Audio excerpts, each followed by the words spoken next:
अस्सलाम वालेकुम दोस्तों, आज के इस वीडियो में मैं बात करने वाला हूं रिज़र्व के बारे में। तो बगैर टाइम ज़ाया किए चलिए शुरू करते हैं। Reserve, what is reserve? कभी ऐसा होता होगा कि जब आप बचपन में थे तो आपको जब भी कोई पॉकेट मनी मिलती थी तो आप कुछ तो पैसे बचा के रखते होंगे, एक साइड पे रखते जाते होंगे कि फ्यूचर में अगर हमें इन पैसों की ज़रूरत पड़ी तो हम अपने पैसों को इन्वेस्ट कर सकेंगे। जब भी अगर हमें किसी चीज़ को ख़रीदना हुआ तो हम ख़रीद सकेंगे, एक साइड पे रखते हो आप। बिल्कुल इसी तरह किसी कंपनी या ऑर्गेनाइजेशन के अंदर जब प्रॉफिट वो गेन करते हैं, प्रॉफिट होता है उनको, तो वो कुछ अमाउंट को रिज़र्व करके रखते जाते हैं, कुछ अमाउंट को एक साइड पे रखते जाते हैं ताकि फ्यूचर में कंपनी या ऑर्गेनाइजेशन के लिए कोई भी इवेंट क्रिएट किया जा सके। रिज़र्व क्या है? अपनी अमाउंट को सेव करके रखते हैं, दैट इज़ रिजर्विंग। तो कंपनी या ऑर्गेनाइजेशन के लिए रिज़र्व क्या हुआ?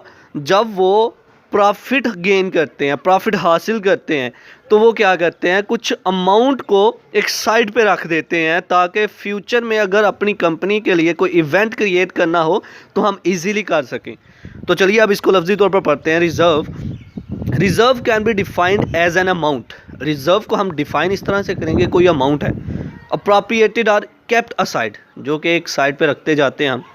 N allowance in anticipation of any future event. किसी भी किस्म का कंपनी के अंदर, ऑर्गेनाइजेशन के अंदर कोई फ्यूचर इवेंट होने वाला है, उसके लिए हमने पहले से ही प्लान बनाया हुआ है और पहले से ही हम पैसे जो हैं वो रिज़र्व करके रखते जा रहे हैं। फॉर एग्जांपल, एक आदमी है, उसकी अपनी एक कंपनी या ऑर्गेनाइजेशन है, तो वो चाहता है कि 2021 में यानी कि 2021 में वो कुछ कंपनी या ऑर्गेनाइजेशन के लिए कोई इवेंट क्रिएट करना चाहता है।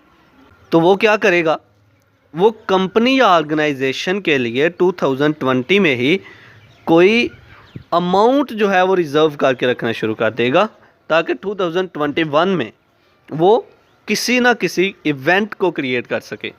तो ये था आज का हमारा लेक्चर जिसमें हमने बात की रिज़र्व के बारे में। आई होप कि आपको मेरी ये वीडियो पसंद आई होगी। Like this video, share this video and comment below this video if you have any question. Thanks for watching. Subscribe focus group. अल्लाह हाफिज़।